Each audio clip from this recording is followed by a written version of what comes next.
6 rapine tra tentate e consumate e 4 anziane ferite in poco più di 10 giorni. La Polizia di Stato di Frosinone ha arrestato 3 uomini di 18, 36 e 43 anni dell'Interland Sorano e già noti alle forze dell'ordine per lo stesso tipo di reati.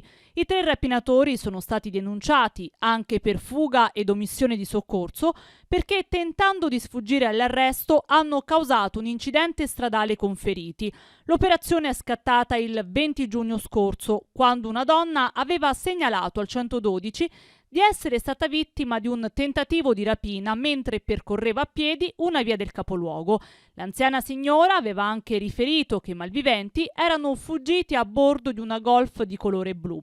Poco dopo, sempre al 112, un militare della Guardia di Finanza di Frosinone aveva segnalato di aver assistito ad una rapina compiuta da alcuni soggetti che poi si erano allontanati proprio a bordo di una Golf blu. Il richiedente, si legge in una nota della questura, ha riferito che gli occupanti della Golf blu, dopo aver rapinato della borsa una signora, trascinandola per alcuni metri nel parcheggio del supermercato Lidl, si erano dati alla fuga in direzione di Veroli, provocando anche un incidente stradale a causa dell'eccessiva velocità e il mancato rispetto della segnaletica.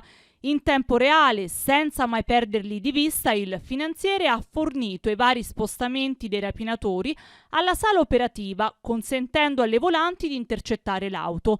Ne è scaturito un inseguimento a gran velocità, poi gli agenti sono riusciti a bloccare l'auto in via Sant'Angelo in Villa, sempre a Veroli, e ad arrestare i 3.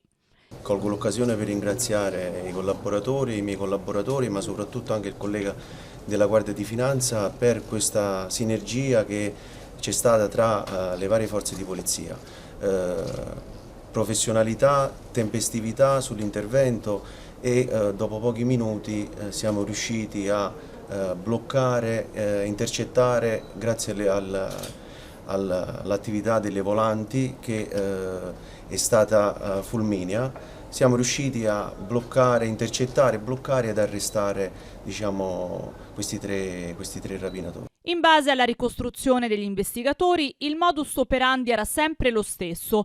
Dopo aver individuato con attenzione le vittime, quasi sempre anziane signore, i 3 malviventi studiavano i loro movimenti e poi le rapinavano. Abbiamo notato che intercettavano proprio questo tipo di preda, che in genere sono persone anziane di una certa età e quindi magari che vanno in centri commerciali a fare la spesa, quindi le individuano e poi questa è una fenomenologia che negli ultimi 10 giorni ha avuto una recrudescenza e proprio causando anche danni a cose e a persone.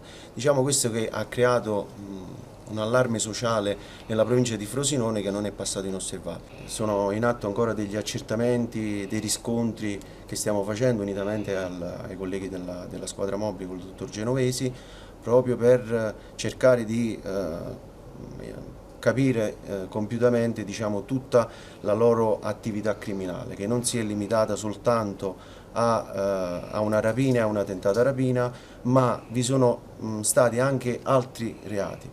La soddisfazione del questore Domenico Condello per la tempestività della risposta a un caso che ha ingenerato nella popolazione paura e insicurezza.